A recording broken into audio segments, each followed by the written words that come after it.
مش عارف هنلاقيها منين ولا منين. والله احنا كجمهور زمالك تعبنا، والله تعبنا. يعني هنعمل ايه تاني؟ طيب يعني هنعمل ايه؟ هنستحمل اكتر من اللي بنستحمله. يا ابني هو انت هبل يا ابني، يا ابني هو انت عبيط؟ هو جون ادوارد لو عمل اي حاجه وحشه في حياته فهو عملها بسبب ان هو جاب الواد ده النادي. يا جدعان الواد ده تقريبا دماغه تعباه اهبل، وده مش طبيعي. ما تقنعنيش ان دي عادات وتقاليد مثلا لعيبه انجولا وهي داخله الماتش. يعني ده المفروض كده ان هو بيستعد لماتش زيمبابوي وهو داخل الاستاد. ايه ده بقى؟ يعني ايه ده؟ يعني ايه ده؟ بتعمل ايه؟ بتعمل ايه؟ والله العظيم دي عنده مهويه وضايعه. سبحانك يا رب كده الزمالك دايما عليه قطعيه عقليات لعيبه افارقه ما يعني ما يخطروش على بالك في مسيرتك الكرويه كلها وانت قاعد مشجع. يعني بنمد ايدينا في صناديق زباله مواهب افريقيا عشان نجيبها النادي عندنا. تخيل بقى، تخيل دوت، يعني تخيل دوت انا كمشجع زملكاوي قاعد مستنيه يفرحني. يعني انت متخيل؟ يعني رساله لمجلس اداره الزمالك، ورساله لاخويا جون ادوارد، ورساله لاي حد ماسك نادي الزمالك،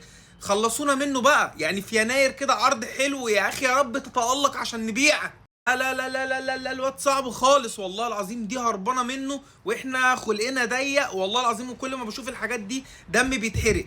بعد اذنكم شوفوا لكم صرفه للواد ده وغوروه، عشان والله العظيم الواحد مش ناقص. يعني الاحداث اللي بتحصل في الزمالك مع الاشكال دي ما تنفعش. فبعد اذنكم غوروه من النادي. يعني اتمنى صوتنا يوصل، اتمنى صوتنا يوصل والله. يعني بص مش ناقصه حرق الدم، والله مش ناقصه حرق الدم. الواد مش طبيعي والله.